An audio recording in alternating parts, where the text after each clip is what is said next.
Okay, so in this case, it's really important to identify dialect-specific features because it improves communication and understanding. It means different dialects may use unique vocabulary, grammar, pronunciation, or expressions. Identifying these features helps people understand each other more accurately and avoid miscommunication. Knowing these differences prevents confusion as well. Also, it promotes fairness and inclusion, supports effective teaching, preserves culture, advances linguistic research, and strengthens social understanding. Now, there are some specific phonetic features in the dialects that I would like to mention. For example, intonation, assimilation, elision, stress, consonant articulation, vowel shift, and diphthongs. Identifying all these phonetic features is important because it helps us understand how and the reasons people sound different even when they speak the same language. These features give us insight into communication, culture, identity, and how language changes over time. So then those are very important specific phonetic features. In this case, using the IPA, that stands for International Phonetic Alphabet.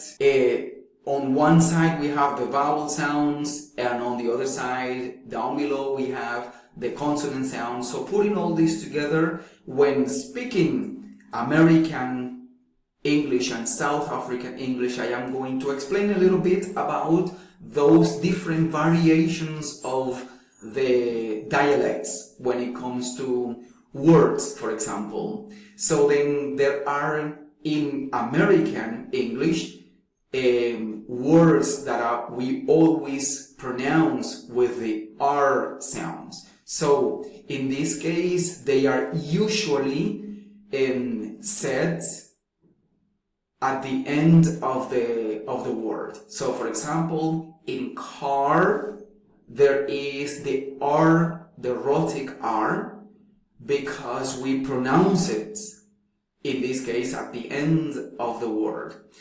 In the other case, in South African English, usually car does not have the rhotic R, but they would say car in that case. So then, in American English, car with the rhotic R. In South African English, no rhotic R, but they would say car. When saying the word bath, in American English is bath. In South African English is bath. It makes a little longer sound in the vowel. Think of British English when they would say bath. Now, chance. In this case, we can see that the phonetic transcription of chance changes slightly with one of the sounds. In American, we would say chance, and then in South African, based on British English, we would say chance, chance, making it longer a little bit. So there is a slight transcription between both. The next word as example is goat. Goat in American English, goat. In South African English, and there is centralized sound. Face for American English, face for South African. In American English, we would say water. In South African English, we would say water, making a little longer and clearer on the sounds of the and T. Alrighty, so then there are also phrases that I would like to share with you when it comes to the IPA system, taking into account the phonetics. There is Gonna go now. There is a strong elision, gonna, gonna. Elision is, for example, when there is the omission of a sound, gonna, gonna. In South African English, less extreme but still used casually, next day. There is assimilation, next day, which is the assimilation is the sound that changed during the process. Next day, don't say next day, but next day. And in South African English, that similar assimilation could be common in some cases. Kind of like, kinda like, kinda like is a lighter production when we speak it in South African English. Tell him again, tell him in American English, tell him in South African. There is a vowel shift between both. So tell him. Continuing with this, there are some expressions, a little more, just the way we did. And now there are some examples of the transcriptions in English according to the IPA system. So here, this is an extra video that I have taken. So let's watch it. Now I am going to give you some examples using the phonetic transcription, considering American English and South African English. For example, for car, the phonetic transcription speaking in American English. Car.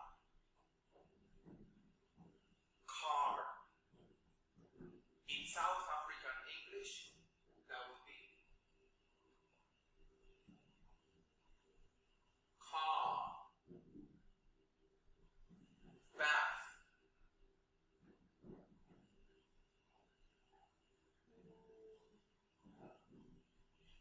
In South African,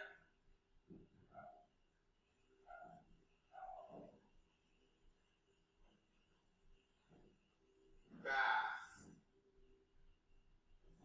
Church. In American English transcription, it will be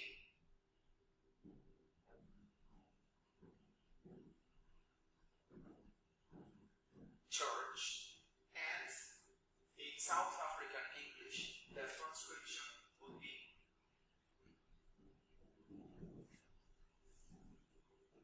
church.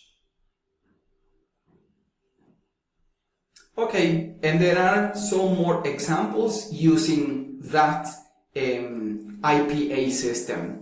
Here, there are also some examples of the transcription according to the IPA. Down below, there is the link that we can log in order to see it on YouTube. So it's already there. So my invitation is for you to click in the link below, and it will take you to YouTube where you can watch this video with some more examples of those phrases that are used at the beginning according to the IPA system. Alright, so then the comparison table, as I explained before, there are some phonetic features that I have made some differences: vowel shift, assimilation and elision, consonant articulation, and diphthong stress and intonation. Now, as a conclusion, when comparing American English and South African English, it is clear that both serve the same communicative purpose, but reflect different historical influences, cultural identities, and real-life speech habits. We see that there are differences in vocabulary and spelling and phonological features that shape how speakers sound.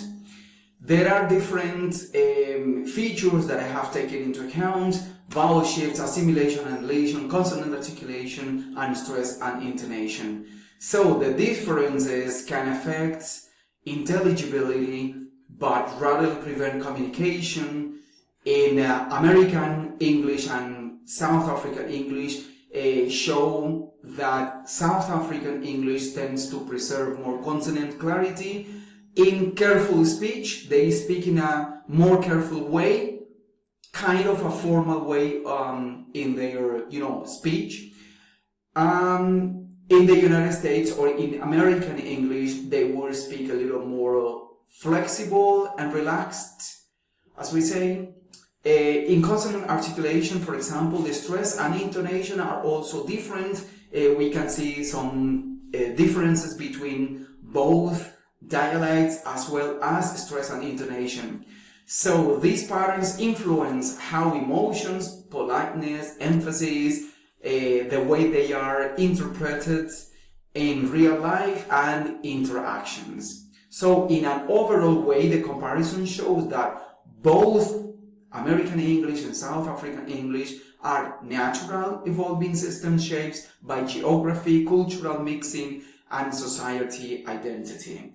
Their variations in vowels, consonant stress, and intonation demonstrate how English flexibly adapts to local contexts. In real life use, these differences rarely obstruct understanding, but they do create distinct accents that reflect the unique history and identity of each region.